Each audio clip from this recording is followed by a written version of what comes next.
उपासना में जड़ चैतन्य बुद्धि, स्त्री पुरुष बुद्धि, दुरात्मा महात्मा बुद्धि, इन सब का लय हो जाता है।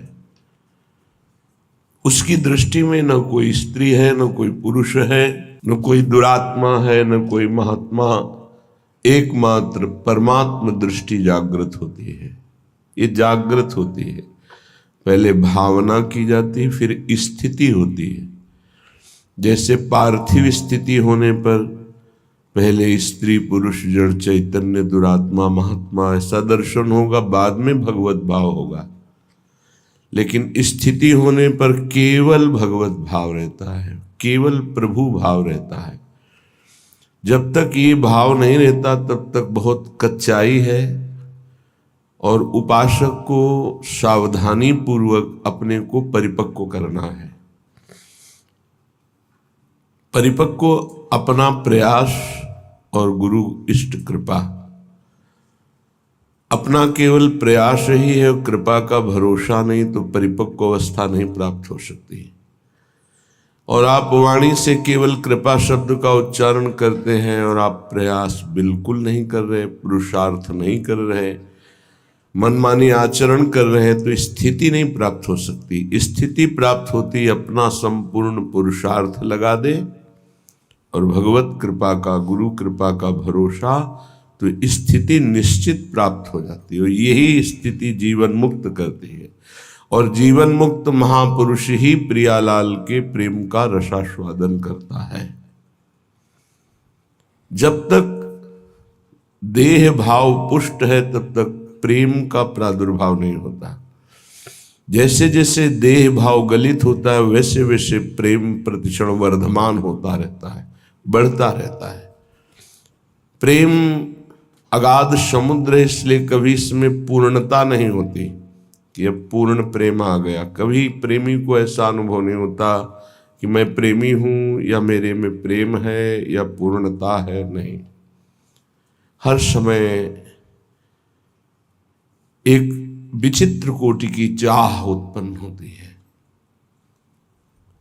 यद्यपि जिनकी चाह है वो मिले हुए हैं, फिर भी वो इतनी प्यास है कि वो चाह बढ़ती ही रहती। चाह बढ़े दिन रैन, रात दिन चाह बढ़ती है। यद्यपि तन मन के बिछुरे नहीं, न शरीर से दूर है न मन से दूर है, पर चाह बढ़े दिन रैन। कबहु संजोग न मानहि, देखें भरी भरी नैन। हर समय नेत्र भर के रूप रस का पान करते हैं, पर ऐसा लगता है मानो कभी देखा ही नहीं। ऐसी प्रेम की महामहिम वृत्ति जब उपासक के हृदय में जागृत होती है, ये है मोक्ष सुख भी कड़ुआ कर देने वाला सुख। मानो देह में जो मृत्यु लोक का सुख है तो बड़ा घृणित सुख है। इससे उच्च कोटि का सुख देवलोक में है। देवलोक से भी तपलोक, महरलोक, जनलोक, फिर सबसे ज्यादा महान सुख ब्रह्मलोक में है। लेकिन ये जितने सुख हैं सब मायाकृत हैं। जो दास को सुख मिलता है वो ब्रह्मा जी को भी सुख ब्रह्म पद में नहीं मिला, भगवत दासत्व। फिर जो सखाओं को सुख मिला उसकी तो महिमा ही क्या। जो वात्सल्य भाव से प्रभु को दुलार करते हैं उनके हृदय को क्या कहना। जो कांता भाव से प्रभु से प्यार करते हैं उनको कौन उपमा दे किसी से, क्योंकि वो अद्वितीय हैं।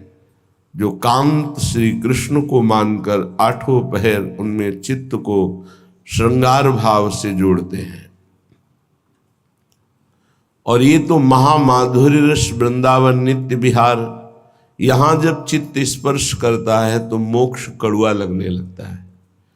मोक्ष सुख भी थुत्कीकृत हो जाता है। जिसे कड़ुआ हम स्वीकार नहीं कर सकते, थूक देते हैं, ऐसा श्रीपाद प्रबोधानंद जी ने कई बार वर्णन किया। और महाप्रभु हरिवंश चंद्र जी भी कहते हैं विभेम कैवल्यता।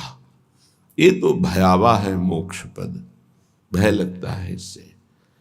श्री रूप जी ने कहा कि ये तो पिशाचिनी है। जब तक ये भुक्ति मुक्ति पिशाचिनी लगी रहेगी तब तक प्रेम नहीं प्रकट होता है। भोगों को भोगने की इच्छा रूपी पिशाचिनी या मुक्त हो जाने की पिशाचिनी। ऐसा महापुरुषों ने जब प्रिया प्रीतम के प्रेम रंग रस का रसास्वादन किया तो मोक्ष मुक्ति पिशाचिनी लगने लगी, भयावह लगने लगी, कड़वी लगने लगी, थुतकी कृत्य हो गई। फिर और कौन सा सुख बचा? सर्वश्रेष्ठ महासुख आत्म सुख जीवन मुक्त महापुरुषों को प्राप्त होता है। लेकिन प्रेम सुख के आगे ये सब सुख फीके हो जाते हैं। इन्हीं बिलोकत अति अनुरागा, बरबस ब्रह्म सुख ही मन त्यागा। ब्रह्म सुख का भी त्याग करके मन प्रभु की रूप रसासों का रूप का आनंद प्राप्त करने के लिए विकल हो गया। जनक जी महाराज का और ज्ञानियों की और ब्रह्मबोध संपन्न महापुरुषों की तो अलग वृत्ति रही। ये तो बड़े बड़े ज्ञानियों की गुरु हैं।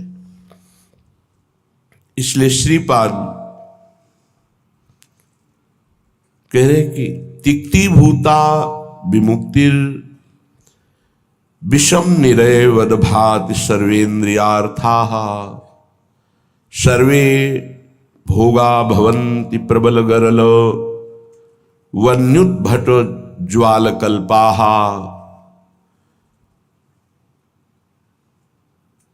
कीट प्रायाः समस्तो प्रवर सुरगणा सिद्धयश्चेन्द्रजाल प्रायः संस्वाद्य वृंदावन रसिक रसम माद्यते मेद्य हृदयम। जब आपको प्रियालाल का थोड़ा भी प्रेम प्राप्त होगा तो तिक्ति भूता विमुक्तिर, ये जो जीवन मुक्ति अवस्था है, मोक्ष पदवी है, बोले तिक्ति भूता है, कड़वी लगने लगेगी। नहीं चाहिए मोक्ष सुख, पर ये बहुत ऊंची बात है। अभी तो मृत्यु लोक के भोग ही आपको परास्त कर देंगे। मोक्ष सुख तो जो ब्रह्मलोक तक के भोगों का त्यागी होता है उसको प्राप्त होता है। ये प्रेमी जन मोक्ष के आगे भी जो महारस है उसमें स्थित है। मर्त भोग तुम्हें आकर्षित करके भ्रष्ट कर देते हैं तो मोक्ष सुख तो बहुत दूरी की बात है। हमारी स्थिति नहीं है, पर हमारे गुरुजन जो आगे चल रहे हैं उनकी स्थिति है और उसी मार्ग में हम चल रहे हैं, तो हम स्थिति ना होते हुए भी उसी मार्ग का अनुसरण करेंगे जिसमें हमारे गुरुजन गए हैं, महापुरुष जन गए हैं। महाजनों गतेन स पंथा, जिसमें महापुरुष जन गए उस पंक्ति में हम खड़े हैं। स्थिति हमारी नहीं है, पर हमको वही आचरण करने हो, वैसा ही भाव रखना है जैसा हमारे आगे विराजमान गुरुजन जो पंक्ति में हैं, जो प्रियालाल को दुलार करने वाले हैं, जो प्रियालाल के समीप पहुंच चुके हैं, जिनके आसपास आठों पहर महासुख घेरे रहता है, तो हम उसी मार्ग से चल रहे हैं। इसलिए जैसे कोई कहे कि हमारी स्थिति तो नहीं, पर हम उसी पंक्ति में तो खड़े हैं ना, तो हमको वैसा ही व्यवहार करना है। इतना बड़ा त्याग किसी और की सामर्थ्य नहीं, सिर्फ प्रेम की सामर्थ्य है जो मोक्ष सुख का भी त्यागी बना दे, और ऐसा त्यागी कि पुनः उसकी इच्छा ही कभी न हो। तिक्ति भूत्वा विमुक्तिर, मोक्ष पदवी कड़वी लगने लगती है। श्रीपाद कह रहे हैं विषम निरयवद भाति सर्वेन्द्रियार्था, निरय कहते हैं नरक को, और जितने भी भोग हैं ये विषम हैं, ये एक रस नहीं है। आज कामना जितनी बड़ी हुई तो भोगो, तुम्हें अच्छा लगेगा, फिर भोगो, फिर भोगो, तो मन कहने लगेगा इस शरीर में नहीं, उस शरीर में देखो, इस भोग में नहीं उस भोग में, इस वस्तु में नहीं उस वस्तु में। इसका मतलब हमको केवल भुलावे में डाला जा रहा है, सुख नहीं है।